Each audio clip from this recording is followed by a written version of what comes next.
বেশ।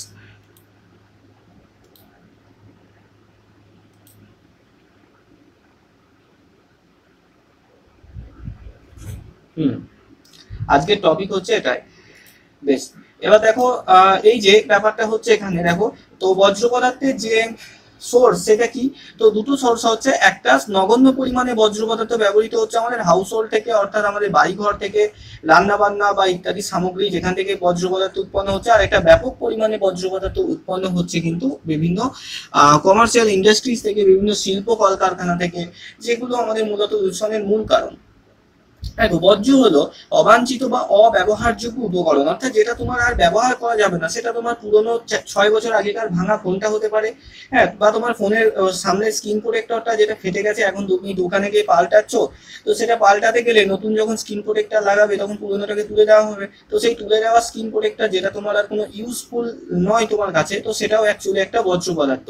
ওকে, তো বর্জ্য হলো এমন কোনো পদার্থ যা প্রাথমিক ব্যবহারের পরে ফেলে দেওয়া হয়, বা মূল্যহীন, ত্রুটিপূর্ণ এবং কোনো কাজে লাগে না এমন কোনো জিনিস। বিপরীতে একটা উপপণ্য হলে তুলনামূলকভাবে ক্ষুদ্র অর্থনৈতিক মূল্যের একটা যৌথ পণ্য।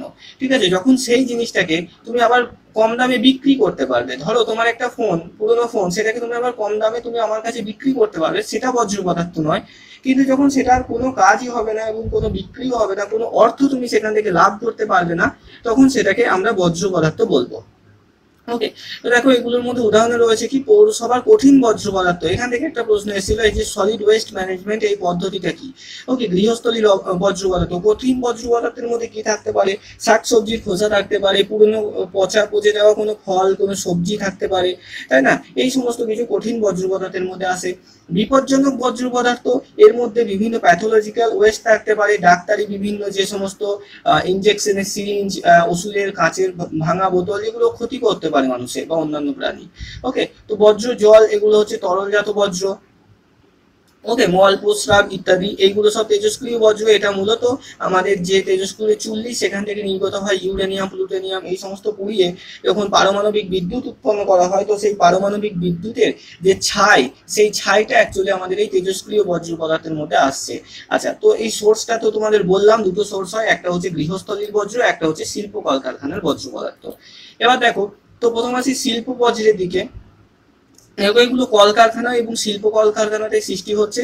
খুব সহজ চ্যাপ্টার, এটা একটু ভালো করে শুনবে। বেশিরভাগ শিল্প তাদের যে বর্জ্য, সেটা নদী সমুদ্রের মধ্যে ফেলে, যা প্রচুর পরিমাণে দূষণ ঘটায়। প্লাস্টিক, গ্লাস, এই সমস্ত কিছু শিল্পায়ত বর্জ্যের মধ্যে পড়ছে। এছাড়া বাণিজ্যিক বর্জ্য, খুবই সহজ, স্কুল, কলেজ, দোকানপাট, অফিস, এই সমস্ত বাণিজ্য কেন্দ্র থেকে যে সমস্ত বর্জ্য উৎপাদিত হবে। গৃহস্থলীর বর্জ্য তোমার ঘর থেকে, যেমন শাকসবজি খোসা, পাতা, হ্যাঁ, কাগজ, কলম, এই সমস্ত কিছু, এগুলো সব গৃহস্থলী বর্জ্য। কৃষি বর্জ্যের একটা উদাহরণ আছে, মনে রাখবে, ডিডিটি, এটা হচ্ছে একটা কৃষিজাত বর্জ্য। ওকে, এটা কৃষিজাত বর্জ্য। এছাড়া বিভিন্ন কীটনাশক রয়েছে, বিভিন্ন কীটনাশক, বিভিন্ন রাসায়নিক সার, এই সমস্ত কিছু, এগুলো কৃষিজাত বর্জ্যের উদাহরণ। গবাদি পশুর যে বর্জ্য, গোবর যেটাকে বলা হয়, তো সেই সমস্ত গুলো কিন্তু আমাদের কৃষিজাত বর্জ্যের উদাহরণের মধ্যে পড়ছে। ওকে, এবার দেখো টাইপস অফ ওয়েস্ট। তো আমরা যে ওয়েস্ট রয়েছে সেটাকে দুটো ভাগে ভাগ করতে পারি। এর আগেও তোমরা পড়েছিলে, একটা হচ্ছে বায়োডিগ্রেডেবল ওয়েস্ট, একটা হচ্ছে নন বায়োডিগ্রেডেবল ওয়েস্ট। এবার বায়োডিগ্রেডেবল ওয়েস্ট বলতে কি বুঝি? এই যে ছবিগুলো দেখছো, বিভিন্ন শাকসবজির খোসা, বিভিন্ন খাবারের টুকরো, এই সমস্ত গুলো, তো এগুলোকে তুমি প্রকৃতিতে যদি ফেলে দাও, 1 মাস এর মধ্যে এগুলো পচে মাটির সাথে মিশে যাবে, তাই তো? 1 মাসের মধ্যে এগুলো পচে যাবে বা বিয়োজিত হবে। ভালো ভাষায় বললে এগুলো কি হবে? বিয়োজিত হয়ে যাবে। তো যে সমস্ত বজ্র পদার্থগুলো বিয়োজিত হয়, বায়োডিগ্রেডেবল, যেগুলো পচে যায়, তো হ্যাঁ, তো সেইগুলো আমাদের বায়োডিগ্রেডেবল ওয়েস্টের মধ্যে পড়বে। আর যে সমস্ত বজ্র পদার্থগুলো বায়োডিগ্রেডেবল নয়, যেমন ধরো এই যে প্লাস্টিকের বোতল হতে পারে, বা এইরকম ই ওয়েস্ট যেগুলো রয়েছে, ই ওয়েস্ট অর্থাৎ ইলেকট্রনিক ওয়েস্ট, ঠিক আছে, তোমার মোবাইল ফোন, কম্পিউটার, ল্যাপটপ ইত্যাদি, এ তো তোমার ঘরের বাল্ব, ফ্যান, এই সমস্ত গুলো, তো এগুলো ই ওয়েস্ট বা আদার্স যে কোনো পদার্থ যেগুলো কখনো পরিবেশের সাথে পচে যাবে না বা পচে মাটির সাথে মিশে যাবে না, যেমন প্লাস্টিক, তো এগুলোকে আমরা নন বায়োডিগ্রেডেবল ওয়েস্ট বলি। এবার এদের বাংলাটাও তুমি জেনে নাও, এদের বাংলাটা কেউ বলতে পারবে? বায়োডিগ্রেডেবল এবং নন বায়োডিগ্রেডেবল এর বাংলা কি, বলো, কারো জানা থাকলে। স্যার, জৈব অজৈব? না, জৈব অজৈব নয়, দুটোই জৈব।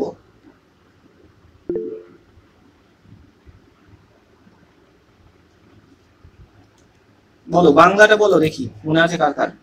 দুটোতেই জৈব আছে। হ্যাঁ, এই যে নাসিম বলেছে আমাদের, একটা হচ্ছে জৈব ভঙ্গুর। ভঙ্গুর অর্থাৎ যেটা ভেঙে যাবে, ঠিক আছে। তো জৈব ভঙ্গুর যেটা, সেটাকে আমরা ইংরেজিতে কি বলি, বায়োডিগ্রেডেবল। হ্যাঁ, আর জৈব অভঙ্গুর অর্থাৎ যেটা ভেঙে মাটির সাথে মিশে যায় না, যেটাকে নন বায়োডিগ্রেডেবল বলে। তো অপশনে যে ভাষাতেই দেখ তোমাকে জৈব ভঙ্গুর এইভাবে দিতে পারে, নিচের কোনটি জৈব অভঙ্গুর বর্জ্য পদার্থের উদাহরণ, বা তোমাকে নন বায়োডিগ্রেডেবল এর এক্সাম্পলও দিতে পারে। তো যেটাই দেবে, যে ভাষাতেই দেখ, তো যেন চিনতে পারো এবং ঠিকঠাক করতে পারো।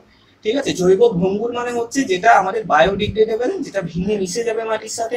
জৈব অভঙ্গুর মানে যেটা নন বায়োডিগ্রেডেবল, অর্থাৎ সেটা কখনোই মাটির সাথে মিশে যাবে না। ওকে, তো দেখো এখানে সেটাই বলা হয়েছে। এটা দেখো, বায়োডিগ্রেডেবল বর্জ্য, এগুলো আমাদের রান্নাঘর থেকে আসা বর্জ্য পদার্থ। এর মধ্যে রয়েছে খাদ্যের অবশিষ্ট অংশ, বাগানের বর্জ্য পদার্থ অর্থাৎ বাগানের গাছের যে পরিত্যক্ত পাতা, ফুল, ফল, এগুলো এগুলো অ্যাকচুয়ালি পচে যাবে একটা টাইম পর, ঠিক আছে। তো সেগুলো বায়োডিগ্রেডেবল বর্জ্য। বায়োডিগ্রেডেবল বর্জ্যকে আর্দ্র বর্জ্য বলা হয়, ওয়েট ওয়েস্ট বলা হয়, ঠিক আছে। ওয়েট ওয়েস্ট শর্টকাটে WW লেখা হয়, অর্থাৎ ভেজা বর্জ্য পদার্থ, ঠিক আছে। এটি সার পেতে কম্পোস্ট তৈরি করা যেতে পারে, অর্থাৎ এই যে বায়োডিগ্রেডেবল বর্জ্য পদার্থ রয়েছে সেখান থেকে কম্পোস্ট সার তৈরি করা হয়।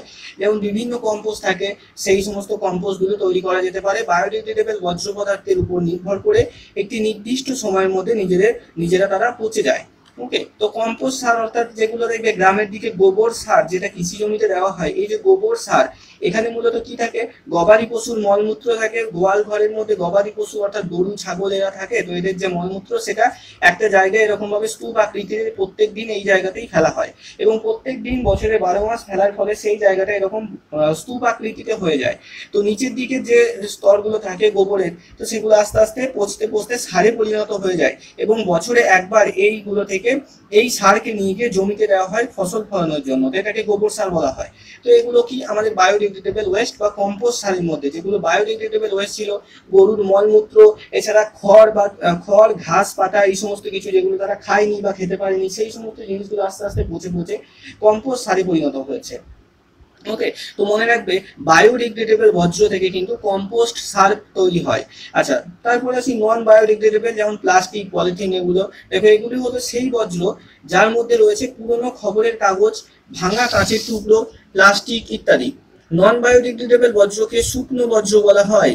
তো মনে রাখবে কোনটাকে ভেজা বা আর্দ্র বর্জ্য বা ওয়েট ওয়েস্ট বলা হয়, আর কোনটাকে ড্রাই ওয়েস্ট। ওকে, ড্রাই ওয়েস্ট বলা হয় কোনটাকে।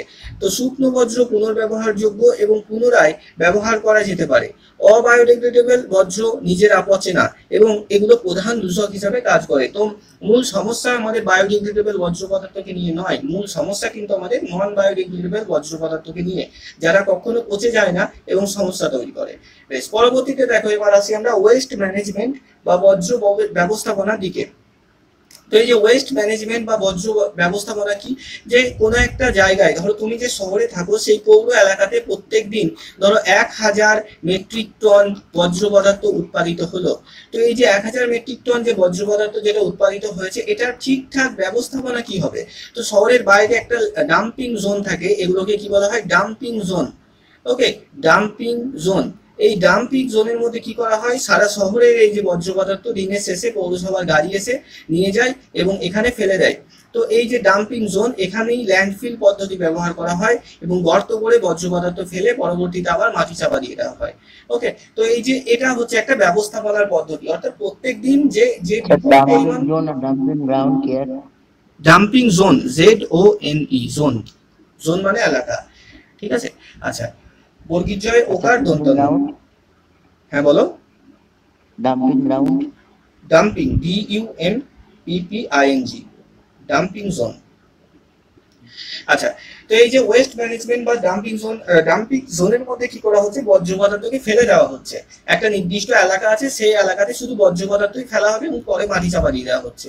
তো এই পদ্ধতিটাই হচ্ছে বর্জ্য ব্যবস্থাপনা, অর্থাৎ যে বিপুল পরিমাণ বর্জ্য পদার্থ তৈরি হচ্ছে সেটাকে নিয়ে তুমি সেটার কি করবে, সেটাকে তো ঘরে ফেলে রাখতে পারো না, সেটার অ্যাকচুয়ালি শেষে কি করা হচ্ছে সেটাই বর্জ্য ব্যবস্থাপনা।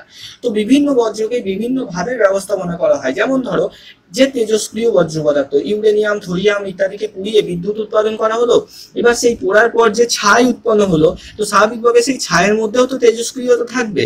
তো এরকম একটা শহরের জায়গায় এসে যদি সেই ছাই ফেলে দিয়ে যাওয়া যায়, তাহলে সেখানে তেজস্ক্রিয় দূষণ ছড়াবে। তো সেটা ব্যবস্থাপনা আলাদা রকমের হয়। ওকে, ঠিক একইভাবে প্যাথোলজিক্যাল ওয়েস্ট অর্থাৎ ডাক্তারখানা, হাসপাতাল, মেডিকেল কলেজ যে সমস্ত শহরতলিতে রয়েছে সেই সমস্ত জায়গাগুলোতে কি হচ্ছে, সেই এলাকার যে বর্জ্য পদার্থ সেটাকে আলাদাভাবে তোমার নষ্ট করা হয়। ঠিক আছে, সেখানে তোমার ইনসিনারেশন করা হয় অর্থাৎ পুড়িয়ে ফেলা হয় সেই বর্জ্যগুলোকে। তো বিভিন্ন বর্জ্য পদার্থ অনুসারে, বর্জ্য পদার্থের টাইপস অনুসারে তাদের ব্যবস্থাপনা পদ্ধতিও আলাদা আলাদা হয়ে থাকে।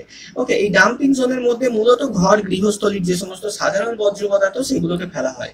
দেখো, তো প্রিন্সিপালস অফ ওয়েস্ট ম্যানেজমেন্ট বা বর্জ্য ব্যবস্থাপনার মূল নীতি কি? দেখো, বর্জ্য কঠিন, তরল বা গ্যাসীয় হতে পারে। প্রতিটি প্রকার নিষ্পত্তি ব্যবস্থাপনার বিভিন্ন পদ্ধতি রয়েছে।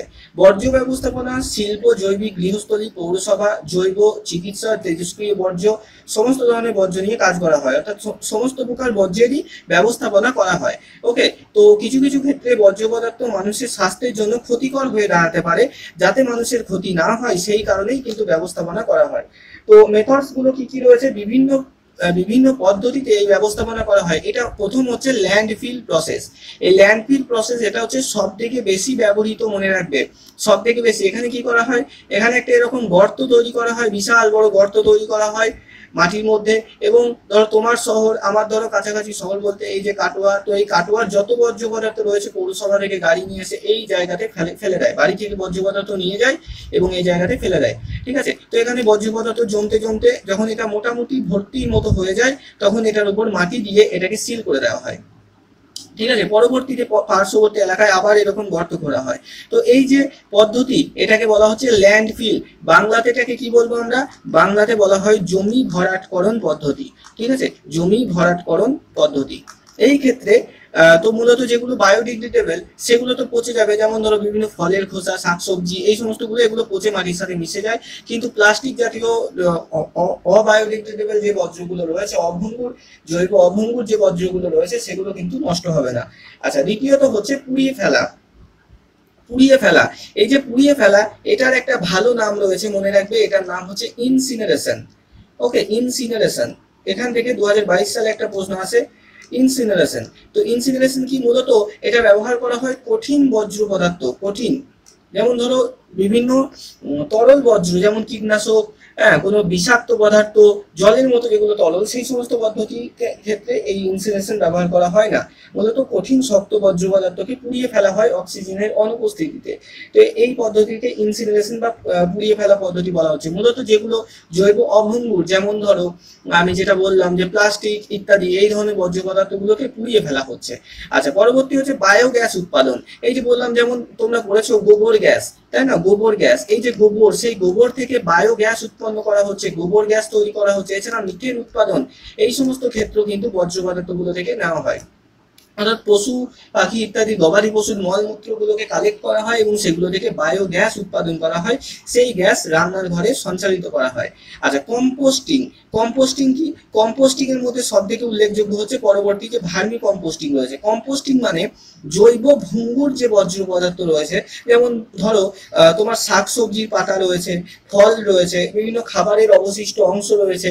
বিশেষ করে দেখবে হোটেল, রেস্তোরাঁ, এগুলো থেকে প্রচুর খাবার কিন্তু নষ্ট হয়, তাই না? কেউ হয়তো খেতে পারে না বা দিনের শেষে বেড়ে যায়, সেগুলোকে ফেলে দেওয়া হয়। তো এই ধরনের বর্জ্য পদার্থগুলোকে এক জায়গায় জমা রাখা হয় এবং সেগুলো আস্তে আস্তে পচে যায়, বিয়োজিত হয়ে বিভিন্ন জৈব সারে পরিণত হয়। তো বিভিন্ন বর্জ্য পদার্থ থেকে সার, এই যে সার, জৈব সারে পরিণত করার এই পদ্ধতি, এটাকে কম্পোস্টিং বলা হয়। এই কম্পোস্টিং এর আর একটা শ্রেণী বিভাগ হচ্ছে ভার্মি কম্পোস্টিং। ওকে, কম্পোস্টিং এর একটা শ্রেণী বিভাগ হচ্ছে ভার্মি কম্পোস্টিং। ভার্মি কম্পোস্টিং কি? মূলত কেঁচোকে ব্যবহার করা হয় এই ক্ষেত্রে। কেঁচো যেটা মাটির নিচে থাকে, দেখেছো নিশ্চয়ই, সবাই ছোটবেলায় নিয়ে খেলা করেছো। তো এই যে কেঁচো রয়েছে, তো সেই কেঁচোকে ব্যবহার করে সার তৈরি করা হয়। ওকে, তো এরকম বর্জ্য পদার্থ, জৈব ভঙ্গুর বর্জ্য পদার্থের মধ্যে এগুলো ল্যান্ডফিলের মধ্যে মাটির নিচে পুঁতে দেওয়া হয় এবং সেখানে কেঁচো ছেড়ে দেওয়া হয়। তো সেই কেঁচো সেগুলোকে খেয়ে মল ত্যাগ করে এবং কেঁচোর মল থেকে এক প্রকার সার তৈরি হয়, যেটাকে ভার্মি কম্পোস্ট বলে। 2022 সালের প্রাইমারি টেটে এই প্রশ্নটা এসেছিল। ভার্মি কম্পোস্ট তৈরি করতে ব্যবহার করা হয় কি? তো এটা উত্তর মনে রাখবে, কেঁচো ব্যবহার করা হয়। ঠিক আছে, তো মোটামুটি এই 5টা প্রসেসের মধ্যে কিন্তু বর্জ্য পদার্থ আমরা ব্যবস্থাপনা করি, অর্থাৎ বর্জ্য পদার্থগুলোকে নিয়ন্ত্রণ করে থাকি। ঠিক আছে, এতদূর অবধি বুঝতে কারো কোনো সমস্যা থাকলে একবার বলো। বোঝা গেছে মোটামুটি যতটা বললাম? ডাম্পিং গ্রাউন্ড আর ডাম্পিং জোন কি এক না আলাদা? দেখো সবই, ডাম্পিং জোন যেটা, সেটা হচ্ছে কি ওই গর্তটার মধ্যে, ঠিক আছে। আর ওই গর্তটা যে জায়গার মধ্যে রয়েছে সেটাই ডাম্পিং গ্রাউন্ড। তোমার ধরো বাড়ির উঠোনের মধ্যে একটা গর্ত রয়েছে, তো গর্তটাকে বলা হচ্ছে ডাম্পিং জোন, আর তোমার টোটাল বাড়ির উঠোনটা বা তোমার গোটা বাড়িটাকে সেটাকে বলা হচ্ছে ডাম্পিং গ্রাউন্ড। ওকে, মোটামুটি একই, এটা নিয়ে সমস্যা হওয়ার কিছু নেই। হ্যাঁ,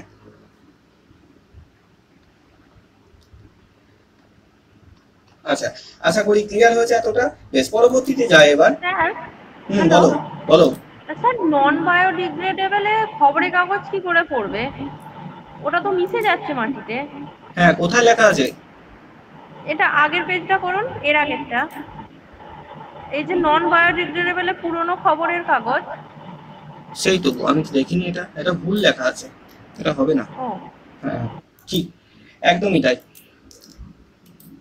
বেশ, আচ্ছা বেশ, এরকম ভুল টুল দেখলে আমাকে বলবে, আসলে এটা চোখে পড়েনি। বেশ, চলো পরবর্তীতে যাই এবার। কম্পোস্টিং পদ্ধতি। কম্পোস্টিং পদ্ধতিতে আমরা দুটো পদ্ধতি এখানে জানবো, ঠিক আছে। একটার নাম হচ্ছে কি ব্যাঙ্গালোর পদ্ধতি, একটা হচ্ছে ব্যাঙ্গালোর পদ্ধতি, আর একটা হচ্ছে আমাদের ইন্দোর পদ্ধতি। ব্যাঙ্গালোর পদ্ধতি প্রথম ব্যাঙ্গালোর শহরের মধ্যে হয়, সেই কারণে এটার নাম, আর ইন্দোর, এটা ইন্দোর শহরের মধ্যে হয়েছিল যে কারণে এটার এরকম নাম। দেখো তো কম্পোস্টিং কি? কম্পোস্টিং সেটাই যে জৈব ভঙ্গুর যে বর্জ্য পদার্থ রয়েছে সেগুলোকে গর্তের মধ্যে পুঁতে ফেলো, এবং পুঁতে ফেলার পর বিভিন্ন চাপ, তাপ এবং ব্যাকটেরিয়া বা কেমিক্যাল প্রয়োগ করে সেগুলোকে আস্তে আস্তে সারে পরিণত করে ফেলা, ঠিক আছে, জৈব সারে পরিণত করা। দেখো জৈব পদার্থে পরিণত করা যায়। তো বর্জ্য পদার্থ ব্যাকটেরিয়া এবং ছত্রাকের ক্রিয়ার দ্বারা গঠিত হয় এগুলো। এই যে বললাম ভার্মি কম্পোস্টে যেমন কেঁচো ছেড়ে দেওয়া হয়, সেরকম একাধিক ব্যাকটেরিয়া ছেড়ে দেওয়া হয়, এবং সেই সমস্ত ব্যাকটেরিয়াগুলো রাসায়নিক বিক্রিয়া করে এই সমস্ত ধরো ফল শাকসবজির খোসাকে আস্তে আস্তে জৈব সারে পরিণত করে দেয়। তো এই যে বর্জ্য কম্পোস্টিং পদ্ধতির সুবিধা কি? এগুলো জীব বিশ্লেষ্য বা জৈব বিশ্লেষ্য বর্জ্যগুলোকে ব্যাকটেরিয়া দ্বারা হিউমাস তৈরি করার পদ্ধতিকে বলে কম্পোস্টিং, অর্থাৎ হিউমাস তৈরি করে। এই হিউমাস কি? হিউমাস হচ্ছে গাছের এক প্রকারের, গাছের জন্য প্রচন্ড উপকার এবং গাছের পুষ্টির যোগান দেয় এই হিউমাস। ওকে, গাছকে পুষ্টির যোগান দেয় হিউমাস। মূলত যে কালো রঙের জৈব পদার্থ সমৃদ্ধ যে মাটি হয় সেটাই হিউমাস, মাটিরও একটা বিশেষ উপাদান হচ্ছে হিউমাস। ওকে, আচ্ছা, বর্জ্য কম্পোস্টিং পদ্ধতির সুবিধাগুলো কি? দেখো এই পদ্ধতিতে জৈব বর্জ্য অত্যন্ত উন্নত মানের জৈব সারে পরিণত করা যায়। অ্যাকচুয়ালি জৈব বর্জ্য পদার্থ যেগুলো পচে সেই বর্জ্য পদার্থকে জৈব সারে পরিণত করার পদ্ধতির নামই হচ্ছে কম্পোস্টিং। দেখো এই পদ্ধতিতে জৈব পদার্থ এবং উদ্ভিদের পুষ্টিমূলকে পুনরায় মাটিতে ফিরিয়ে দেওয়া যায়। একটা উদ্ভিদ সে যখন বেড়ে উঠেছে, মাটি থেকে পুষ্টিমৌল নিয়েছে, খেয়ে বড় হয়েছে, তো সেই উদ্ভিদের পাতা, ফল, ফুল ইত্যাদি পচে আবার সেটা কম্পোস্ট সার হিসাবে কিন্তু মাটির মধ্যে মিশে যাচ্ছে এবং পুষ্টি পদার্থ আবার ফিরে যাচ্ছে মাটিতে, ঠিক আছে। মাটি জৈব পদার্থ সংযোজিত হওয়ায় মাটির জল ধারণ ক্ষমতা বৃদ্ধি পায়। মনে রাখবে এই যে হিউমাস, এই হিউমাসের পরিমাণ যে মাটিতে যত বেশি থাকে সেই মাটির জল ধারণ ক্ষমতা সব থেকে বেশি হয়, তত বেশি হবে। ওকে, এই পদ্ধতিজাত কম্পোস্ট সার উদ্ভিদের বৃদ্ধিতে অত্যন্ত সহায়ক হয়। আমরা সবাই জানি রাসায়নিক সারের থেকে জৈব সার অনেক বেশি ভালো। আচ্ছা, পরবর্তীতে আসি ভার্মি কম্পোস্টিং। এটা তো বললাম যে কেঁচোর সাহায্যে কিন্তু এই ভার্মি কম্পোস্টিং ব্যবহার করা হয়। এই পদ্ধতিতে কেঁচোর সাহায্যে জৈব পদার্থের উর্বর সার পচন ঘটানো হয় এবং উর্বর সার তৈরি করা হয়। এই যে কেঁচোর সাহায্যে তৈরি হওয়া উর্বর সার, এটাকে ভার্মি কম্পোস্টিং বলা হয়। আচ্ছা, পরবর্তীতে আসি ল্যান্ডফিল বা ভরাটকরণ। এটা তোমাদের আগে বললাম যে ল্যান্ডফিল হচ্ছে সেটাই মাটিতে গর্ত করে বর্জ্য পদার্থ সেখানে ভরে দেওয়া হয় এবং কালক্রমে বর্জ্য পদার্থ দ্বারা ভর্তি হয়ে যখন যায় জায়গাটা, তখন ওটাকে 1 মিটার গভীর মাটিতে চাপা দিয়ে দেওয়া হয়। এতে বর্জ্য পদার্থের বিয়োজন দ্রুত হয়, দুর্গন্ধ কম হয়, শেয়াল, কুকুর প্রভৃতি প্রাণীরা জমে থাকা এই যে বর্জ্য পদার্থ সেগুলোকে চারিদিকে ছড়াতে পারে না, দৃশ্য দূষণ কম হয়, দেখতেও খারাপ কম লাগে, তাই না, জনস্বাস্থ্য নিরাপদ থাকতে পারে।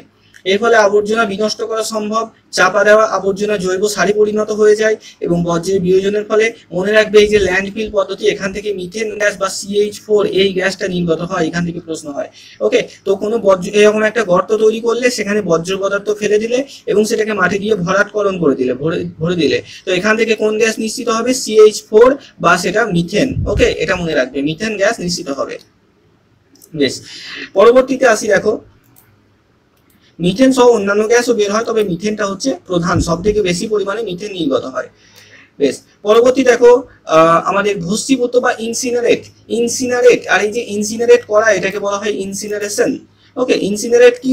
দেখো কঠিন যে সমস্ত জৈব বর্জ্য রয়েছে, যেমন ধরো কোনো একটা পচা আম, ঠিক আছে, পচা আম, তো এটা কঠিন একটা পদার্থ যেটা পচে যাবে কিছুদিন পর, ঠিক আছে, তো এই ধরনের বর্জ্য পদার্থগুলো কি হচ্ছে যে আগুনের মাধ্যমে পুড়িয়ে ফেলা হচ্ছে। কঠিন জৈব বর্জ্য বস্তু চূড়ান্ত চূড়ান্ত ব্যবহারের জন্য দেখো ইনসিনারেশন একটা বিশেষ ব্যবস্থা, এটা ব্যবস্থাপনা হতো, ব্যবস্থাপনার জন্য ইনসিনারেশন হচ্ছে একটা বিশেষ ব্যবস্থা। এই ব্যবস্থায় বৈদ্যুতিক চুল্লির সাহায্যে জৈব বর্জ্য দহন করে ভস্ম ও গ্যাসে পরিণত করা যায়। ঠিক আছে, তো চুল্লি ব্যবহার করে এই যে পচা আম, পচা কাঁঠাল, এরকম যে শাকসবজি কঠিন পদার্থ সেগুলোকে পুড়িয়ে ছাই করে দেওয়া হয়। এই পদ্ধতিতে পৌর সব কঠিন বর্জ্য পদার্থ নোংরা জল শোধন করে প্রাপ্ত কঠিন বর্জ্য উভয় দহন করা যায়। ঠিক আছে, তো পৌর যত সমস্ত পৌর কঠিন বর্জ্য রয়েছে সেগুলোকে এগুলো পুড়িয়ে ছাই করে দেওয়া হয়। তো তোমাদের মডেল প্র্যাকটিস থেকে একটা প্রশ্ন এসেছিল সরকার থেকে, যেটা প্রকাশ করেছিল 2022 সালে, সেখানে যে কঠিন বর্জ্য পদার্থ ভস্মীভূত করার পদ্ধতিটার কি নাম? তো মনে রাখবে ইনসিনারেট হচ্ছে পদ্ধতি, আর যে প্রক্রিয়াটার নাম হচ্ছে ইনসিনারেশন। ওকে, ইনসিনারেশন।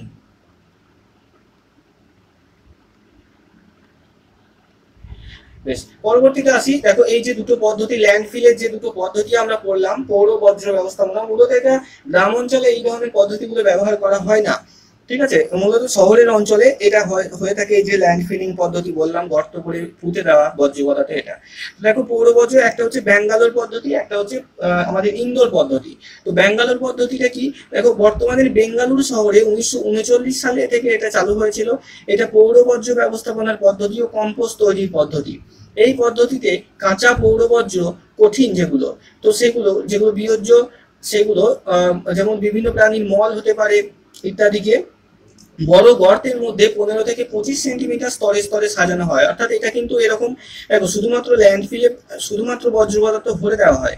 এখানে কি করা হয়, একটা স্তর পর্যন্ত বর্জ্য পদার্থ ভরা হয়, তারপরে আবার এরকম একটা লেয়ার দেওয়া হয় অন্যান্য কোনো পদার্থের, তারপরে আবার এরকম ভাবে বর্জ্য পদার্থ ফিল করা হয়, আবার এরকম ভাবে লেয়ার দেওয়া হয়, আবার বর্জ্য পদার্থ, আবার এই যে লেয়ার গুলো দেওয়া হয় এগুলো মূলত ঘাস, খড় বা কাঠ, এই সমস্ত ব্যবহার্য যেগুলো খুব সহজে পচে যাবে সেই ধরনের পদার্থ দিয়ে কিন্তু লেয়ার গুলো দেওয়া হয়, যাদের পরবর্তীতে চিনতে সুবিধা হয় লেয়ার গুলোকে। ওকে, তো এইভাবে 4 থেকে 6 মাস চাপা দিয়ে রাখা হয় এবং অবাধ প্রক্রিয়াতে, মনে রাখবে, অর্থাৎ অক্সিজেনের অনুপস্থিতিতে অ্যানারোবিক প্রসেসে কি হচ্ছে, এই যে বর্জ্য পদার্থ সেগুলো কম্পোস্ট সারে পরিণত হয়ে যাচ্ছে। তো এই যে পদ্ধতিটার নাম, এটা সময়সীমাটা মনে রাখবে 4 থেকে 6 মাস লাগে সময়সীমা। 1939 সালে এটা আবিষ্কৃত হয়, ব্যাঙ্গালোর শহরে প্রথম করা হয়েছিল, যে কারণে এটা ব্যাঙ্গালোর পদ্ধতি নামে পরিচিত। আর একটা হচ্ছে ইন্দোর পদ্ধতি। এটা কি? দেখো 1931 সালে মধ্যপ্রদেশের ইন্দোর শহরে এটা চালু হয়েছিল। 1931-এ মধ্যপ্রদেশের ইন্দোর বলে একটা শহর ছিল, সেখানে চালু হয় এই বর্জ্য ব্যবস্থাপনায় কম্পোস্ট তৈরির পদ্ধতি এটা। এই পদ্ধতিতে গর্ত বা কাঠের খাঁচার মাধ্যমে প্রথমে উপরে কাঁচা পৌর বর্জ্য, তার উপরে মল, তার উপরে ঘাস, এইভাবে লেয়ারে লেয়ারে রাখা হয় এটাও। ওকে, প্রথমে কাঁচা বর্জ্য পদার্থ, তারপরে মল, তারপরে বিভিন্ন ঘাসের আস্তরণ দেওয়া হয়, আবার পৌর বর্জ্য ভরা হয়, তারপরে ঘাস, তারপরে মল, এই সমস্ত কিছু আস্তরণ দিয়ে দিয়ে এইভাবে রাখা হয়। এবং এই ক্ষেত্রে যেটা ব্যতিক্রম সেটা হচ্ছে ব্যাঙ্গালোর পদ্ধতিতে অক্সিজেনের অনুপস্থিতিতে অবাধ প্রক্রিয়াতে এই যে সার তৈরি হয়, কিন্তু ইন্দোর পদ্ধতিতে কিন্তু সবাত বা অ্যারোবিক পদ্ধতিতে কিন্তু এটা হয়ে থাকে, এটা মনে রাখবে। অর্থাৎ অক্সিজেনের উপস্থিতি থাকে, O2 থাকে এখানে। ওকে, তো এই পদ্ধতিতে বিয়োজিত করে 5 থেকে 7 দিন অন্তর এগুলোকে আবার ওলট পালট করতে হয়। অর্থাৎ পার্মানেন্ট ভাবে গর্তটাকে সিল করা যায় না আগের মতো, এখানে ঢাকনা দিয়ে রাখা হয় এবং 5 থেকে 7 দিন পর পর এগুলোকে আবার ঘেঁটে দিতে হয়। তো এর ফলে 2 থেকে 4 সপ্তাহ, এটা কিন্তু সময় খুব কম লাগে, মাত্র 1 মাসের মধ্যেই এখানে কিন্তু সার তৈরি হয়ে যায়। ঠিক আছে, তো এই পদ্ধতিটা হচ্ছে ইন্দোর পদ্ধতি। এই দুটো পদ্ধতি একটু ভালো করে দেখে নেবে তোমরা। বেশ, এবার আসি বর্জ্য ব্যবস্থাপনার ক্ষেত্রে আর কথার অর্থ কি? আর জাস্ট একটা বলতে পারো যে প্রথম অক্ষরগুলোকে আর হিসাবে দেখানো হয়। 3R বলতে এটা মোটামুটি সবাই জানো যে রিডিউস, রিইউজ, রিসাইকেল, এই তিনটেকে 3R বলা হয়। অর্থাৎ কোনো একটা বর্জ্য পদার্থ, ধরো তুমি কোনো একটা কার্ডবোর্ড, তুমি কিছু একটা কিনেছো, সেটা এই যে প্লাস্টিকের কার্ডবোর্ড বা ধরো তোমার পিচবোর্ড, সেই পিচবোর্ডের বক্সের মধ্যে এসেছিল। তো এই যে পিচবোর্ডের বক্সটা, এটা দেখবে রিসাইকেল করা হয় এবং এরকম ভাবে একটা চিহ্ন থাকে নিচের দিকে এবং এখানে 3R লেখা থাকে। ঠিক আছে, এরকম একটা ত্রিভুজের মতো চিহ্ন থাকে দেখবে। তো এটা হচ্ছে কি, যে এই যে কার্ডবোর্ডটা যেটা তুমি করেছো, কিনে এনেছো সেটাকে পুনরায় আবার যদি তুমি ডাম্পিং জোন বা বর্জ্য পদার্থ যে সমস্ত জায়গাগুলো নিতে আসে সেই গাড়িতে দাও, তো তারা কি করবে, এটাকে রিসাইকেল করবে। রিসাইকেল অর্থাৎ কি, এটাকে দুমড়ে মুচিয়ে নষ্ট করে এই পদার্থটা থেকে আবার নতুন একটা কার্ডবোর্ড তৈরি করবে। ঠিক আছে, এটা হচ্ছে রিসাইকেল। তো এই রিসাইকেল পদ্ধতির 3টে আর কে এখানে বোঝানো হয়েছে। সেখানে কি, যেমন রিডিউস অর্থাৎ বর্জ্য পদার্থের যে পরিমাণ সে হ্রাস করতে হবে। ওকে, রিডিউস, এখানে রিডিউস কথার অর্থ হচ্ছে কমানো। তো কি কমাতে বলা হয়েছে এখানে, বর্জ্য পদার্থ উৎপন্ন কমানো। দেখো, এটা যদি রিসাইকেল যদি না করা হতো, তাহলে কালকে আমি যদি এই জিনিসটা কিনতাম, আমার কাছে আবার একটা নতুন কার্ডবোর্ড আসতো, কার্ডবোর্ডের বক্স আসতো, ঠিক আছে, বা প্লাস্টিকের বক্স আসতো। কিন্তু তুমি যদি রিসাইকেলে দাও, তাহলে তোমার প্লাস্টিকের বক্সটাই রিসাইকেল হয়ে নতুন প্লাস্টিকের বক্স হিসেবে তৈরি হবে এবং কালকে আমার কাছে আসবে। আমি রিসাইকেলে দেবো, আমার কাছ থেকে আবার অন্যজনের কাছে যাবে। ফলে কি হচ্ছে, বর্জ্য পদার্থের পরিমাণটা কমছে। যে জায়গায় 3টে বক্স লাগতো সে জায়গায় একটা বক্সই রিসাইকেল হয়ে যাচ্ছে। ঠিক আছে, তো রিডিউস এর ফলে বর্জ্য পদার্থের যে অপচয় সেটা হ্রাস হয়, বর্জ্য পদার্থের পরিমাণ কমে। রিইউজ অর্থাৎ কোনো একটা পদার্থকে পুনরায় আবার ব্যবহার করছো। যেমন ধরো কোনো একটা পুরনো জামা কাপড়, সেটাকে ফেলে না দিয়ে সেটা থেকে কোনো কিছু তৈরি করে নেওয়া বা অন্য কাউকে দিয়ে দেওয়া, তো এটা হচ্ছে রিইউজ অর্থাৎ পুনরায় ব্যবহার করা। এবং রিসাইকেল অর্থাৎ পুনর্নবীকরণ বা পুনরায় এটাকে ব্যবহারের যোগ্য করে তোলা। রিসাইকেল অর্থাৎ এটা হচ্ছে যখন আর ব্যবহার করা যায় না, তখন সেই ম্যাটেরিয়ালটা থেকে নতুন আবার একটা জিনিস তৈরি করা। আচ্ছা, এটা হচ্ছে 3R। তো 3R এর আর গুলো কি কি মনে রাখবে, প্রথমে এটা হচ্ছে রিডিউস সিকোয়েন্সটা মনে রাখবে, তারপরে হচ্ছে রিইউজ, আর তারপরে হচ্ছে রিসাইকেল। ওকে, রিডিউস, রিইউজ, রিসাইকেল, এই 3টে হচ্ছে 3R। আচ্ছা, আর একটা আর হয়, সেটা হচ্ছে 4R। 4R কি, এখানে শুধু একটা জিনিসই আছে এক্সট্রা, সেটা হচ্ছে রিফিউজ অর্থাৎ এখানে ত্যাগ করার কথা বলা হয়েছে। বিভিন্ন ক্ষতিকর বর্জ্য পদার্থ সেগুলোকে ত্যাগ করার কথা বলা হয়েছে। দেখো, 4R এর 4টে আর কি কি, 4টে আর হচ্ছে, একটা হচ্ছে রিডিউস, রিইউজ, রিফিউজ হতো, তারপর রিসাইকেল হতো। ঠিক আছে, রিডিউস, রিফিউজ, রিইউজ, রিসাইকেল, এই 4টা ব্যবহৃত হয়। দেখো, এখানে রিডিউস বলতে কি বলা হয়েছে, বর্জ্য পদার্থের পরিমাণ হ্রাস করা। যেমন উন্নত প্রযুক্তির ব্যবহার করে শিল্প কারখানা থেকে নির্গত বর্জ্য পদার্থের পরিমাণ আমরা কমাতে পারি। যেমন যদি তুমি দেখো যে অনেক পুরোনো দিনের যে সমস্ত গাড়ি, ট্রাক্টর, বাইক ইত্যাদি ছিল, তো সেই সমস্ত গাড়ি, ট্রাক্টর বা বাইকগুলো সাইলেন্সার দিয়ে প্রচুর পরিমাণে ধোঁয়া নির্গত হতো। কিন্তু বর্তমানে আধুনিক প্রযুক্তির যে গাড়ি বা ট্রাক্টর গুলো থাকে, সেগুলো থেকে অত বেশি ধোঁয়া কিন্তু নির্গত হয় না। অর্থাৎ এই যে বর্জ্য পদার্থ অর্থাৎ ধোঁয়া, সেই ধোঁয়া নিষ্কাশনের পরিমাণ সেটা কমে গেছে, অর্থাৎ রিডিউস করা হয়েছে সেগুলো যান্ত্রিক উন্নতি ঘটানোর মাধ্যমে। ওকে, আচ্ছা, দ্বিতীয়ত দেখো, ব্যবহার করা এবং ফেলে দেওয়ার মতো দ্রব্যগুলো পরিবর্তে যে সকল দ্রব্য বারবার ব্যবহার করা যায় সেগুলো ব্যবহার করা। যেমন ধরো, তুমি একটা 3 টাকা দামের যে পেনগুলো এখন থাকে, ইউজ অ্যান্ড থ্রো পেন, তো সেই পেনগুলো যখন ব্যবহার করছো, কালি শেষ হয়ে গেলে সেখানে রিফিল করার কোনো সিস্টেম নেই, ফেলে দিচ্ছ। অপরদিকে তুমি ছোট্টবেলায় যেগুলো 5 টাকা দামের মনে পড়ছে, সেলো পেনে আমরা লিখতাম, 1 টাকা দিয়ে ওই যে রিফিল গুলো কিনতে পাওয়া যেত, ফুরিয়ে গেলে সেটাকে আবার আমরা পুড়িয়ে নিতাম। তো সেই কলম যদি ব্যবহার করছো, তাহলে দেখো তুমি একটা কলম কিনে সেটাকে অনেক দিন ব্যবহার করতে পারছো। এবং এই 3 টাকা দামের কি হচ্ছে, এই পেনগুলোতে তুমি রিফিউজ করছো, ঠিক আছে, তোমার সস্তা লাগছে, যা হচ্ছে, কিন্তু পরিবেশে বর্জ্য পদার্থের পরিমাণ বা প্লাস্টিকের যে কলম থাকে, এই প্লাস্টিকের কলমের পরিমাণটা কিন্তু অ্যাকচুয়ালি বেড়ে যাচ্ছে, তাই না? এটা বেশি দূষিত করছে পরিবেশকে। তো এইটা হচ্ছে যে রিডিউস অর্থাৎ বর্জ্য পদার্থের পরিমাণ কে কমাও যতটা পারো। ওকে, তৃতীয়ত কি দেখো, প্যাকেটজাত দ্রব্যের বিকল্প দ্রব্য আমরা আমাদের প্রয়োজনে ব্যবহার করতে পারি। ঠিক আছে, যে কোনো দ্রব্য যেগুলো প্যাকেটের মধ্যে র্যাপ হয়ে আসে, তো সেগুলো অ্যাকচুয়ালি কি হচ্ছে, যে বর্জ্য পদার্থের পরিমাণ বাড়িয়ে দিচ্ছে। দেখবে তুমি অনলাইন ফ্লিপকার্ট বা অ্যামাজন থেকে যে কোনো কিছু অর্ডার করলে, সেটা আগে কি হতো, দেখতে প্লাস্টিকের প্যাকেটের মধ্যে মুড়িয়ে আসতো। এখন কিছু কিছু প্রোডাক্ট দেখবে কাগজের প্যাকেট, ব্রাউন কালারের কাগজের প্যাকেটের মধ্যে আসে। ঠিক আছে, কিছু তো এখনো সবটা নয়। তো এটা যদি ওরা সবটা করতে পারে, যে সমস্ত প্রোডাক্টকে যদি তারা কাগজের প্যাকেটের মধ্যে নিয়ে ডেলিভার করতে পারে, তাহলে স্বাভাবিকভাবে সেটা পরিবেশ বান্ধব হবে অনেক বেশি এবং বর্জ্যের পরিমাণটাও রিডিউস হবে। তাই তো আমরা নিজেদের জীবনযাত্রার মানের পরিবর্তন করে বর্জ্যের পরিমাণকে কমাতে পারি। তো রিডিউসের মূল কথাই হচ্ছে এটা, যে পরিবেশে যত পারো কম বর্জ্য পদার্থ ব্যবহার করো। এরপর হচ্ছে পুনর্ব্যবহার বা রিইউজ। দেখো, মানুষের দ্বারা সৃষ্ট এমন অনেক পরিত্যক্ত বর্জ্য রয়েছে, যে বর্জ্য পদার্থগুলো আবার কেউ অন্যরা ব্যবহার করতে পারে। যেমন কি, দেখো, বাড়ি থেকে যে তরি তরকারির খোসা উৎপন্ন হয়, সেই তরি তরকারির খোসাগুলোকে সরাসরি ফেলে না দিয়ে সেগুলোকে গবাদি পশুকে দাও, গবাদি পশুরা খেয়ে নেবে। অর্থাৎ তোমার কাছে যেটা আবর্জনা, সেটা অন্যজনের কাছে ব্যবহারযোগ্য কোনো বিষয়। ওকে, দেখো, যেমন যে আমাদের সকলের বাসনপত্র ব্যবহার করা প্রয়োজন, যেগুলো ব্যবহারের অনুপযোগী হলেও সেগুলো রেখে নতুন বাসনপত্র, ধরো একটা স্টিলের থালা রয়েছে তোমার কাছে, সেই স্টিলের থালাটা ধরো ফুটো হয়ে গেছে, তো তুমি এটাকে ফেলে না দিয়ে কি করলে, তুমি এটাকে বিক্রি করে দিলে, 10-5 টাকায় বিক্রি করে দিলে, ঠিক আছে। তো তারা কোম্পানিতে কি করবে, এটাকে গলিয়ে আবার নতুন থালা উৎপন্ন করবে, অর্থাৎ পুনর্ব্যবহার। এই যে থালার মধ্যে যে ধাতুটা ছিল সেই ধাতুটার আবার পুনর্ব্যবহার এবং নতুন একটা থালা উৎপন্ন হলো। ওকে, তৃতীয়ত দেখো, যে সকল দ্রব্য সারাই করে ঠিক করা যায় সেগুলো বর্জ্য পদার্থ হিসেবে ফেলে না দেওয়া ভালো। যেমন তোমার মোবাইল ফোন খারাপ হয়ে গেছে, তুমি ফেলে দিলে, তো সেটাকে ফেলে না দিয়ে তুমি সেটাকে বিক্রি করে দাও অন্য কাউকে, সে সারিয়ে আবার নতুন ভাবে চালাক। তো সেরকম খবরের কাগজ ফেলে না দিয়ে সেগুলো দিয়ে ঠোঙা তৈরি করো, এর ফলে বর্জ্য পদার্থের পরিমাণ কমবে, তাই না। দেখো, বিভিন্ন ইলেকট্রনিক দ্রব্য খারাপ হয়ে গেলে সরাসরি ফেলে না দিয়ে নির্দিষ্ট স্থানে দিলে সেগুলো পুনরায় ব্যবহারের উপযোগী করা যায়। ওকে, পুরনো বই, কাপড় বিভিন্ন স্বেচ্ছাসেবী সংস্থাকে দিলে, বা গরিব মানুষ বা অন্যান্য কোনো প্রাণীর জন্য দিলে, যেমন দেখবে শীতকাল দেখবে কুকুরের যে ছানাগুলো থাকে তারা খুব কষ্ট পায়, তো সেই সব জায়গায় দিলে সেগুলো আবার পুনরায় কিন্তু ব্যবহার করা যায়। এরপর আসছে পুনর্নবীকরণ বা রিসাইকেল। দেখো, আমাদের ব্যবহৃত এমন অনেক জিনিস আছে যেগুলো ভাঙা অংশ থেকে পুনরায় নতুন দ্রব্য তৈরি করা যায়, যেমন ওই যেটা বললাম, যে যেমন প্লাস্টিক বা কাঁচ বা কোনো স্টিলের থালা, বাটি, ঘটি ইত্যাদি কোনো কিছু যেগুলো নষ্ট হয়ে গেছে সেগুলোকে তুমি বিক্রি করে দিলে, এই যে দেখবে টিন ভাঙা এই সমস্ত কিছু কিনতে আসে না, 10-5 টাকা দিয়ে কিনে নেয় ওজন করে, তো তারা কি করবে, ওটাকে রিসাইকেল করে দেবে। রিসাইকেল করবে অর্থাৎ সেখান থেকে আবার একটা নতুন দ্রব্য তৈরি করবে। ওকে, উন্নত প্রযুক্তির মাধ্যমে লোহার টুকরোকে স্ক্র্যাপ করা হয়, ঠিক আছে, স্ক্র্যাপ লোহা থেকে ইস্পাত তৈরি করা যায়, ছেঁড়া কাপড়, পুরনো কাগজ প্রভৃতি থেকে পুনরায় নতুন কাগজ উৎপন্ন করা যায়।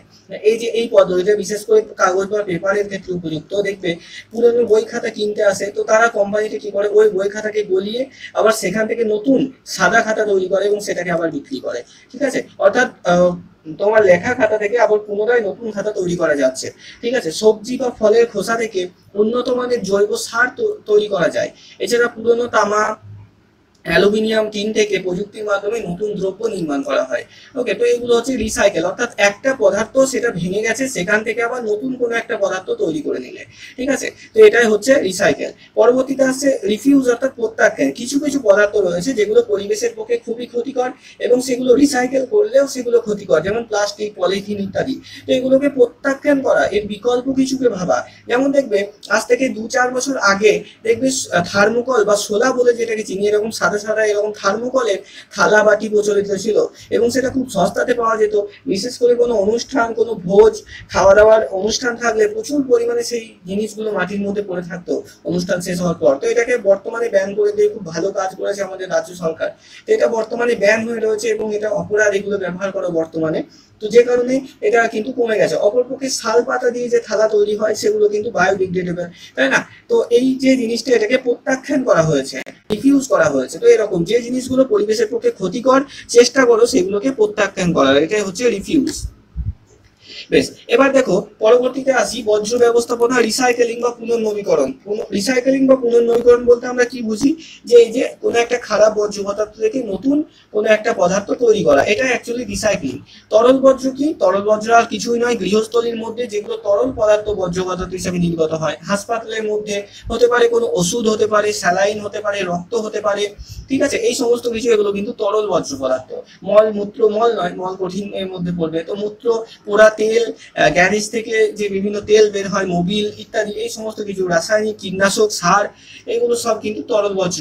আচ্ছা, তরল বর্জ্যের ব্যবস্থাপনা কি, এখানে ড্রেনেজ সিস্টেম ব্যবহার করা হয়। এখানে নিষ্কাশন, নিকাশি বা ড্রেনেজ কি না, তরল বর্জ্য পদার্থকে বিশেষ করে যে কলকারখানাগুলো রয়েছে সেগুলো থেকে যখন ফেলে দেওয়া হয়, তো সেই ক্ষেত্রে কি করা হচ্ছে, যে আগে রিসাইকেল করে নেওয়া হচ্ছে, আগে ফিল্টার করে নেওয়া হচ্ছে, ঠিক আছে। তো সেই ফিল্টার করে নেওয়ার পরে সেটাকে কম দূষণযুক্ত তরল পদার্থে পরিণত করে সেটাকে এবার নদীর মধ্যে ফেলে দেওয়া হচ্ছে, নদী বা সমুদ্রে যেখানে নিষ্কাশিত করা হয়। তো এটাই হচ্ছে নিষ্কাশন বা নিকাশি বা ড্রেনেজ প্রসেস। আচ্ছা, পরবর্তীতে দেখো বর্জ্য পদার্থের নর্দমায় পড়ার আগে গৃহীত ব্যবস্থাপনা, অর্থাৎ কোন একটা শিল্প থেকে ধরো বিষাক্ত জল বের হচ্ছে, তো সেই বিষাক্ত জলটা নর্দমায় পড়ার আগে কি কি করা উচিত, তো গৃহস্থলীর অপরিষ্কার জল নির্গমনের জন্য পয়োগ প্রণালী বা নিকাশি ব্যবস্থা অতি উন্নত মানের হওয়া প্রয়োজন। জল দূষণের বিভিন্ন উৎস সন্ধান করা, দরকার? শিল্প কলকারখানায় ট্রিটমেন্ট প্ল্যান থাকে, অর্থাৎ এমন একটা ফিল্টার থাকে যে ফিল্টারগুলো দূষিত পদার্থটাকে শোষণ করে নেয়।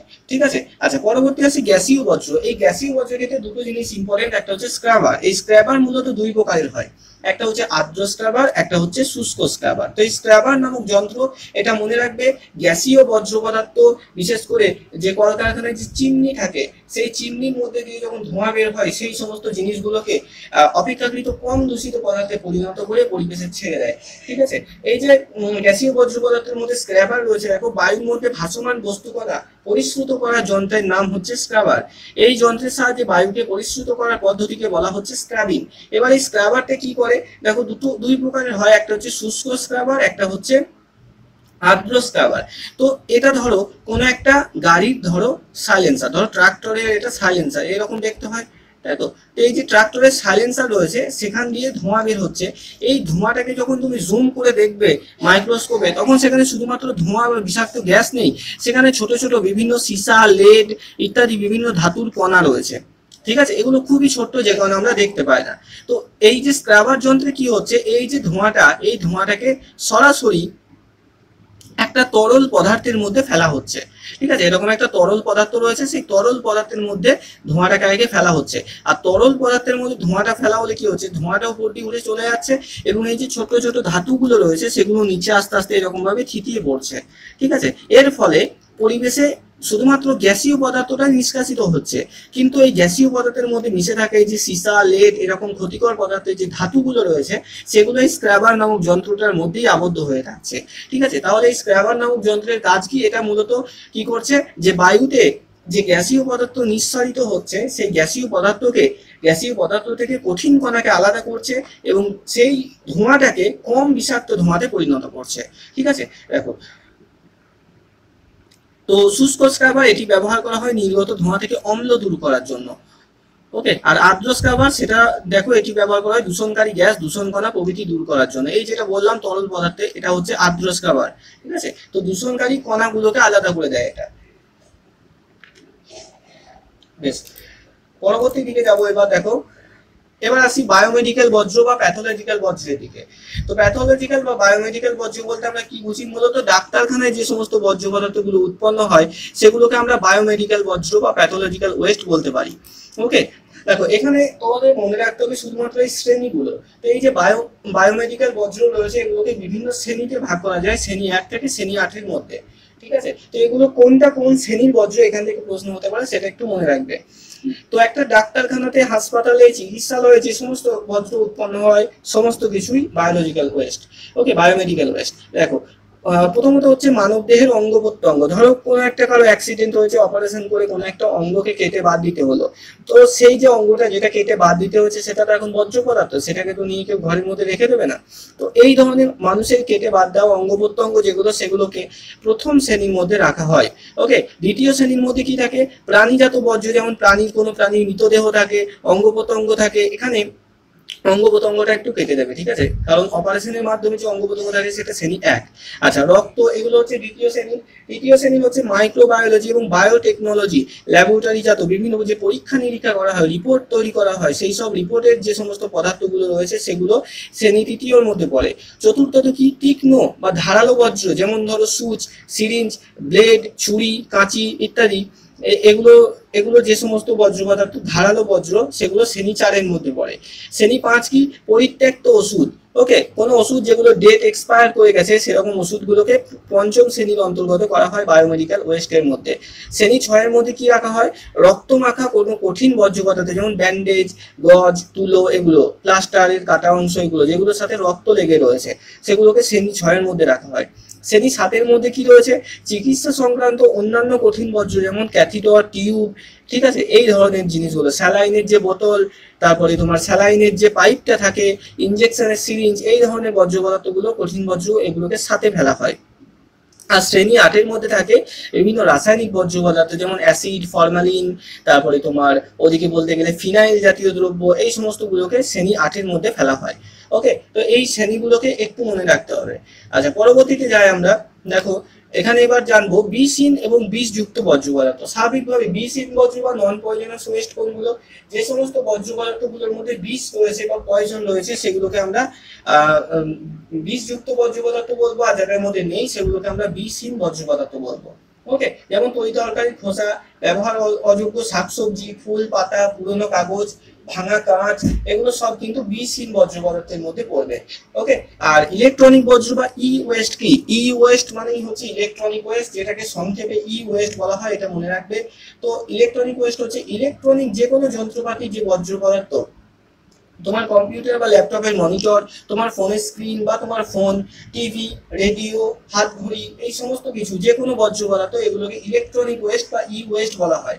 ওকে, আচ্ছা, তারপরে আসি একটা প্রক্রিয়াতে, সেটা হচ্ছে পাইরোলিসিস প্রক্রিয়া। পাইরোলিসিস প্রক্রিয়া কি? এটা কিছুই নয়, অতি উচ্চ তাপমাত্রাতে কি হচ্ছে, অক্সিজেনের উপস্থিতিতে জৈব বর্জ্য পদার্থকে তাপ রাসায়নিক বিয়োজন করা হচ্ছে। এবং কয়লা থেকে কোক, এখানে একটা জিনিসই মনে রাখবে, কয়লা থেকে কোক তৈরি করার যে পদ্ধতি, সেই কয়লা থেকে কোক তৈরি করার পদ্ধতিকে পাইরোলিসিস বলা হয়। ওকে, তো এখানে দেখো, পাইরো কথার অর্থ হচ্ছে আগুন এবং লিসিস কথার অর্থ হচ্ছে আলাদা করা। তো আগুনের মাধ্যমে কয়লার বিভিন্ন উপাদানকে আলাদা করে সেখান থেকে কোক উৎপাদন করা হচ্ছে। আচ্ছা, তারপরে আসি দুটো যন্ত্র সম্পর্কে আসবো। একটা হচ্ছে ক্যালডো কনভার্টার। ক্যালডো কনভার্টার কি? দেখো, ক্যালডো কনভার্টার হচ্ছে যে বিভিন্ন অতিরিক্ত কঠিন পদার্থ, যেমন লোহা, স্টিল, তামা, নিকেল, এই সমস্ত যে বর্জ্য পদার্থ, ধরো কোনো একটা গাড়ির ফ্যাক্টরি, তো সেখানে তো এই ধরনের বর্জ্য পদার্থ উৎপন্ন হবে, স্টিল, লোহা ইত্যাদি। তো এগুলোকে পুনর্নবীকরণ করা হয় যে যন্ত্রের সাহায্যে, এগুলোকে দুমড়ে মুচড়ে একদম একটা লুডোর ছক্কার মতো বানিয়ে ফেলা হয়। দেখবে ইউটিউব, ফেসবুকের মধ্যে দেখাবে একটা বিশাল যন্ত্র, সে একটা বড় গাড়িকে দুমড়ে একটা লুডোর ছক্কার মতো বাক্স বানিয়ে ফেলছে। তো এই ধরনের যন্ত্রগুলোকে বলা হচ্ছে ক্যালডো কনভার্টার। আর ট্রান্স এনার্জি, আচ্ছা, আর একটা এখানে কনভার্টার হয়, মনে রাখবে, সেটার নাম ক্যাটালাইটিক কনভার্টার। ঠিক আছে, ক্যাটালাইটিক কনভার্টার সেটা কি করে? সেটা ওই যে গ্যাসীয় বর্জ্য পদার্থ, সেটা নিষ্কাশনের ক্ষেত্রে কম দূষিত পদার্থে পরিণত করে। মূলত যানবাহন সাইলেন্সার, এই বাইক বা গাড়ির সাইলেন্সার, এই সমস্ত জায়গাগুলোতে ক্যাটালাইটিক কনভার্টার বসানো হয়। আচ্ছা, এরপরে আসি ট্রান্স এনার্জি। ট্রান্স কথার অর্থ কি? বর্জ্য পদার্থ। তো বর্জ্য পদার্থ থেকে যে এনার্জি তৈরি করা হয়, যে শক্তি তৈরি করা হয়, সেটাই ট্রান্স এনার্জি। যেমন কি? যেমন ধরো গোবর একটা বর্জ্য পদার্থ, তো গোবর থেকে যখন তুমি গোবর গ্যাস তৈরি করলে, এই গোবর গ্যাস থেকে যে শক্তি উৎপন্ন হচ্ছে, এটাই ট্রান্স এনার্জি। বোঝা গেল? দেখো, বর্জ্য পদার্থ ও তাপবিদ্যুৎ উৎপাদনের পদ্ধতিকে ট্রান্স এনার্জি বলে। প্রসঙ্গত, ইংরেজি ট্রাস মানে হচ্ছে কোনো অপ্রয়োজনীয় বা ফেলে দেওয়ার মতো জিনিস, অর্থাৎ বর্জ্য পদার্থ। এখানে ট্রান্স এনার্জি উৎপাদনের যে পদ্ধতি, সেটা ওয়েস্ট টু এনার্জি বা ওয়েস্ট থেকে এনার্জি উৎপাদনের পদ্ধতি WTE নামে পরিচিত। এনার্জি ফ্রম ওয়েস্ট, বা এটাকে EFW বলা হয়। ওকে, এই ট্রান্স এনার্জি তৈরিতে ব্যবহার করা হয় কি? ইনসিনারেশন, যে বললাম অতি উচ্চ তাপমাত্রায় বর্জ্য পদার্থকে পুড়িয়ে ফেলার যে প্রসেস, সেটাকে ইনসিনারেশন বলে। এছাড়া গ্যাসিফিকেশন, অর্থাৎ তরল পদার্থকে ফুটিয়ে সেটাকে গ্যাসীয় বর্জ্য পদার্থে পরিণত করে নেওয়া। পাইরোলিসিস, যেটা বললাম আমরা, কয়লা থেকে কোক তৈরির পদ্ধতি। তো এই তিনটে পদ্ধতির মাধ্যমে ট্রান্স এনার্জি তৈরি করা হয়। ধরো, বিশেষ করে বিভিন্ন রেস্টুরেন্টের মধ্যে যে কোনো খাবার তৈরি করার পর যে অতিরিক্ত তেলটা পড়ে থাকে, সেই তেল থেকে বিদ্যুৎ উৎপাদন করা হয় আমেরিকার বিভিন্ন রেস্টুরেন্টসে। তো সেগুলো হচ্ছে ট্রান্স এনার্জি, অর্থাৎ বর্জ্য পদার্থ থেকে যখন যে কোনো ভাবে এনার্জি উৎপন্ন করা হবে, সেটাই ট্রান্স এনার্জির উদাহরণ।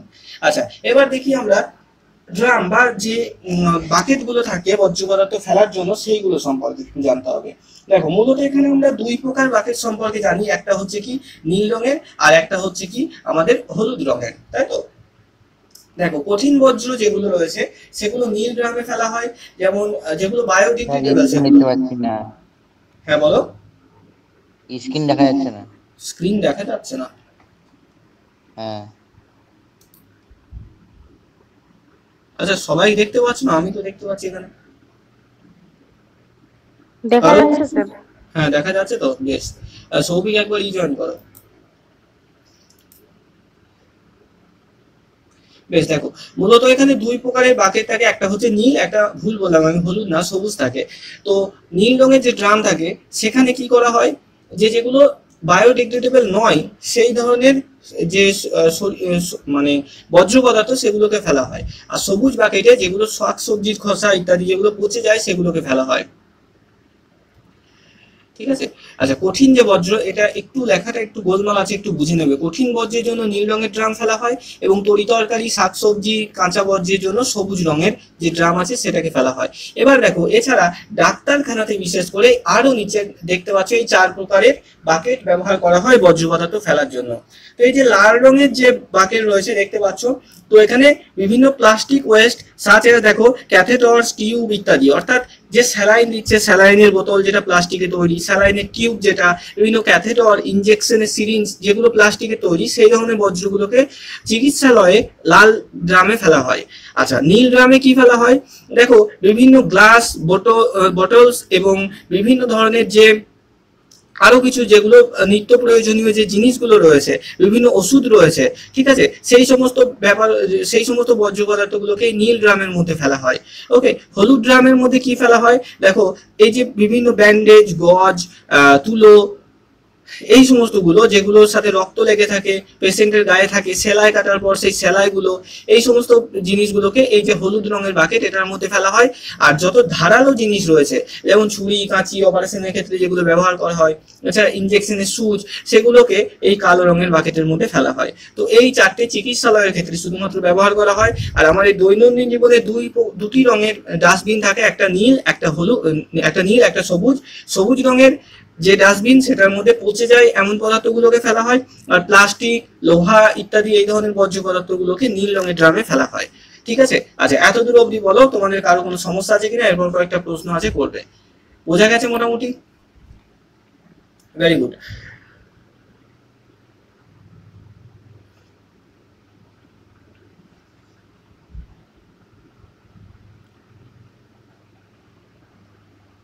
বেশ, এবার সবাই অ্যান্সার গুলো করো। ওকে, পরপর কমেন্টে লিখে দাও 1 2 3 করে, পরপর 3টের অ্যান্সারই লেখো।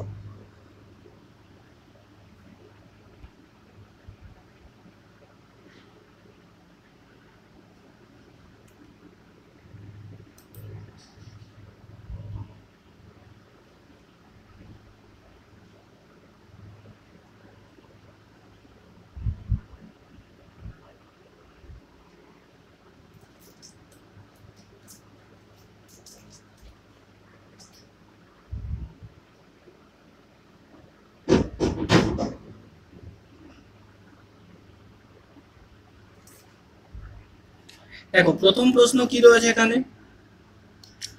আমাদের কঠিন বর্জ্য থেকে যে গ্যাস পাওয়া যায়, সঠিক উত্তর কি হবে? Methane, option C. Okay, option C হবে সঠিক উত্তর, মিথেন। 2 নম্বর, হিরোশিমা এবং নাগাসাকিতে আমরা জানি পারমাণবিক বোমা বিস্ফোরিত হয়েছিল, তো ওটা অবশ্যই তেজস্ক্রিয় বর্জ্য পদার্থের উদাহরণ। 3 নম্বর, দেখো তেজস্ক্রিয় বর্জ্যের প্রধান উৎসস্থল কি? এদের মধ্যে হচ্ছে প্রধান উৎসস্থল হচ্ছে পারমাণবিক বিদ্যুৎ কেন্দ্র, অপশন ডি। ঠিক আছে, পরবর্তী যে 3টে প্রশ্ন আছে সেগুলোকে একটু দেখো, তার আগে আমি একবার দেখে নিই কে কে ঠিক করতে পেরেছো। ওকে, গোলাম সিডিডি, সিবিডি। ওকে, মাসুমা বলছে সিবিডি, ওয়াহিদা সি। আচ্ছা, একসাথে লিখবে, ঠিক আছে। লাল ড্রামে ফেলা হচ্ছে বিভিন্ন প্লাস্টিক জাত চিকিৎসার বর্জ্য, যেমন স্যালাইনের বোতল, স্যালাইনের টিউব, তারপরে তোমার ইনজেকশনের সিরিঞ্জ যেটা প্লাস্টিকের তৈরি, সেগুলোকে, এই ধরনের প্লাস্টিক জাত যে সমস্ত বর্জ্য সেগুলোকে লাল টিউবে ফেলা হচ্ছে। আচ্ছা, তারপরে একটা বলো। আচ্ছা, 2 নিয়ে প্রবলেম হচ্ছিল, হিরোশিমা নাগাসাকি, এটা মনে রাখবে তেজস্ক্রিয় বজ্র, ঠিক আছে, তেজস্ক্রিয় উদাহরণ। তারপরে বলো এটা 4 5 6।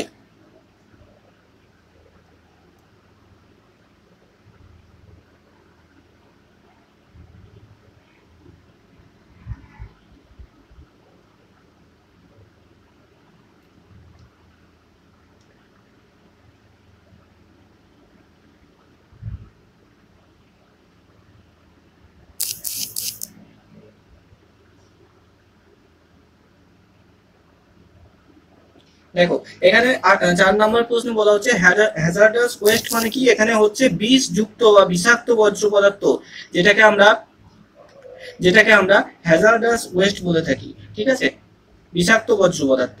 আচ্ছা, 5 নম্বর হচ্ছে বায়ুতে উপস্থিত জীবাণু বর্জ্যে জৈব পদার্থের বিশ্লেষণ ঘটালে তাকে কি বলা হয়? তো এই জিনিসটাকে কি বলা হচ্ছে?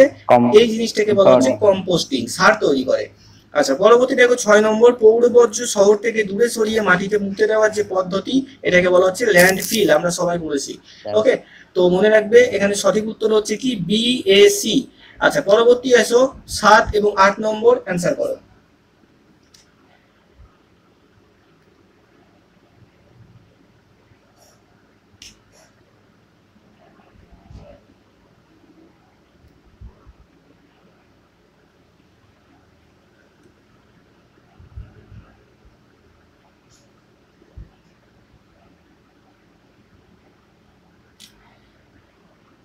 দেখো 8 নম্বরটা তো খুবই সহজ, ডিডিটি, এটা হচ্ছে কৃষিজ বজ্র উদাহরণ।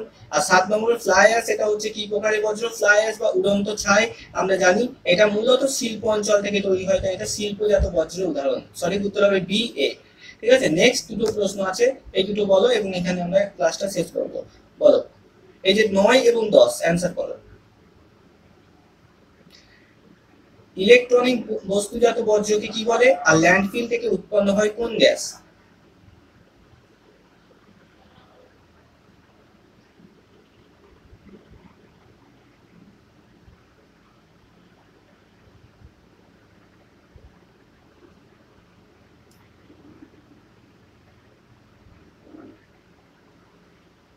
আচ্ছা দেখো, বিভিন্ন ইলেকট্রনিক, এটা হচ্ছে ই ওয়েস্ট বলা হয়, যেটা পুরো কথা হচ্ছে ইলেকট্রিক ওয়েস্ট।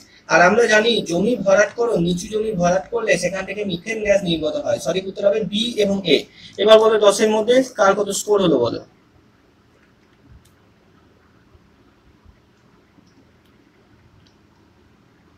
কার কটা ঠিক হলো? ওয়াহিদা 10 এ 10, ভেরি গুড। বাকিরা বলো।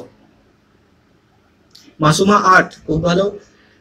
সৌভিক 9, গোলাম 8, বাকিরা বলবে। আসিফা 8, বেশ।